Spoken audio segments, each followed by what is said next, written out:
I'm Brian T. Stevenson. I'm one-third of the team of Spy Monkey Creations.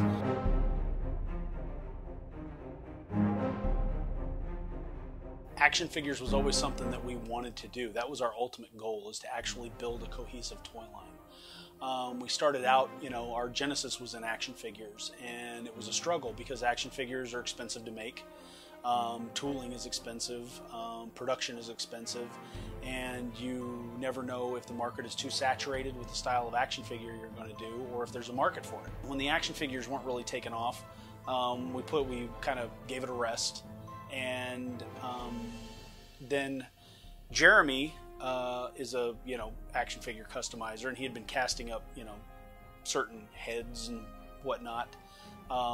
That he had started working with casting, just making customs for us to trade back and forth, and all of us to have in our collections for stuff that was made for in limited runs, but we never got. I mean, I think everybody remembers the Holiday Hal, JLU debacle. It's like we all really wanted Hal Jordan in our JLUs, so Jeremy sculpted up a really killer head and started casting it up just for our inner circle. It wasn't anything that was put out mass market or anything.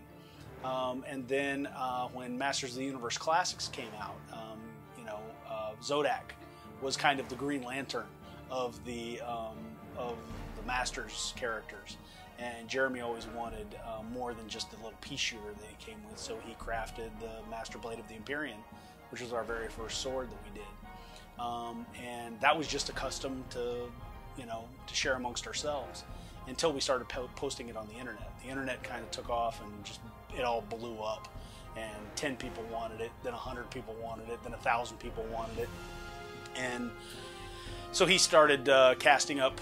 He put it in 3 different colors and started casting a whole bunch of them up and taking orders. And then after we kind of ran the course on that, everybody was like, "What's next?" So we just started coming up every couple of months with a brand new weapon that worked with 6- and 7-inch scale action figures, and it kind of went from there. We were actually planning on doing a custom armory drop for PowerCon, and the more and more we talked about it, we were like, why don't we come up with some figures? Why don't we do something?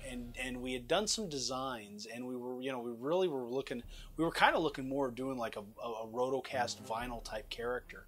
We bounce everything off of Matt Doty, who is the father of Glyos, the inventor of the Glyos system. And kind of get his feedback, and sometimes he throws us some nice little gems. Here's what I'd do if I were you guys, and he kind of threw us a figure design that was cool, but wasn't necessarily what our vision was. We really wanted to do a big blocky kind of that old Masters of the Universe kind of block stance. We really wanted to kind of get into that buildable, really delve into the buildable aspect of Glyos, and that's kind of where the Weaponeers were born. The Weaponeers of Monkaa is our very first action figure line. There are 4 main characters, 2 good guys and 2 bad guys. The good guys are called the Giro. The bad guys are called the Vilhane. So hero, villain, we kept it very simple. And part of their struggle is that they are fighting for the influence over the elemental characters. These are called Golem, and they're basically formed through a heartstone that lands near or around an element, and then the heartstone builds up that element into a sentient being. And they don't know who they are yet. They don't know what they are yet. Are they hero? Are they villain? Are they Giro? Are they Vilhane? But they're all Monkaarian. So their life experiences and the adventures that they have will shape and form who they are. Now, certain elements have more of a proclivity towards one side or the other, but in general, it's all entirely up to the player. The story kind of came about just Jeremy and I sitting around while we were actually sculpting the figures. The whole line started out as a design, a general design for a body, for a buck that would be universal throughout all the characters in the beginning for the first wave. And then the heads took shape. And with each head that we sculpted, we came up with a new character. And the story kind of developed out of that. We did trading cards, and the reason we wanted to do the trading cards, again, it all harkens back to the stuff of the 80s. Everybody's got a quote, everybody's got a faction, everybody's kind of got a purpose. And then there's a short bio, and the bio kind of lays out a little bit of the story and gives you a good background of the characters without having to read the entire Stranger's Tale if you don't want to. And it was really cool because we had the card packs at PowerCon, and we were handing them out to everybody. And a lot of people would go back, read the cards, and then come back afterwards to buy figures. So it was really cool. They're like, oh, I just love what this guy's about, and the whole storyline's like, oh my gosh. So it's like that was a lot of really cool buzz. And then we have stats, and the stats are just kind of, again, that's more of an homage to the older stuff. I mean, like, there were some stat cards, and it's like, okay, here's their powers, here's their power levels, here's what they're capable of. People that have seen the Weaponeers, we've heard, it reminds me of Star Wars, it reminds me of Transformers, it reminds me of Masters of the Universe, it reminds me of, we've heard several different things, Z-Bots, it reminds me of Voltron, it reminds me of Thundercats and Battle Beasts. There's like, there's a ton of stuff that's like people really have kind of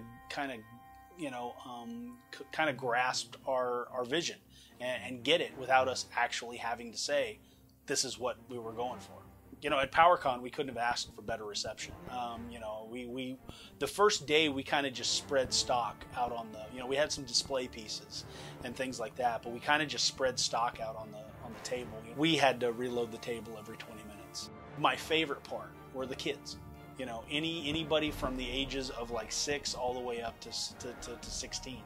Kids were coming by like, oh wow, this is so cool. What is this guy? Oh man, he looks so 80s. He looks so retro, And even if they couldn't pinpoint, and remember like all of the rest of us were remembering this nostalgia, there's a whole retro 80s like renaissance going on right now, and that was really something that the younger kids were digging on. There was one little boy that kept walking by with his dad and his little sister, and every time he walked by, he was like, Dad, I want that guy. Dad, I want that guy. And his dad was like, I know, son, we have to keep walking around because, we've got a big show to see, and you're allowed to take one toy home, but, and we don't know what it's going to be. They walked past the table at least 4 times throughout the rest of the day on Sunday, and every time that kid, Dad, this is what I want. This is what I want. Finally, at the end, I think they walked away with like 3 action figures and a weapon set. And so it was just like, that kid, he knew exactly what he wanted out of the entirety of the show. He zeroed in on our characters, and that really made us feel good. We didn't foresee how buildable, and interchangeable these things. I mean, knowing they were going to be interchangeable, just how versatile some of the things were actually going to be. We've seen some builds that some people have done just from stuff they grabbed at PowerCon that kind of blows our minds, It actually kind of sparks us to do more builds and delve more into the world that we've created, and it's like and the aesthetic that we've created, and try to come up with more stuff. We're not only reaching children, we're not only reaching a bunch of dudes, it's like we're reaching like every type of fan, and that's a good feeling.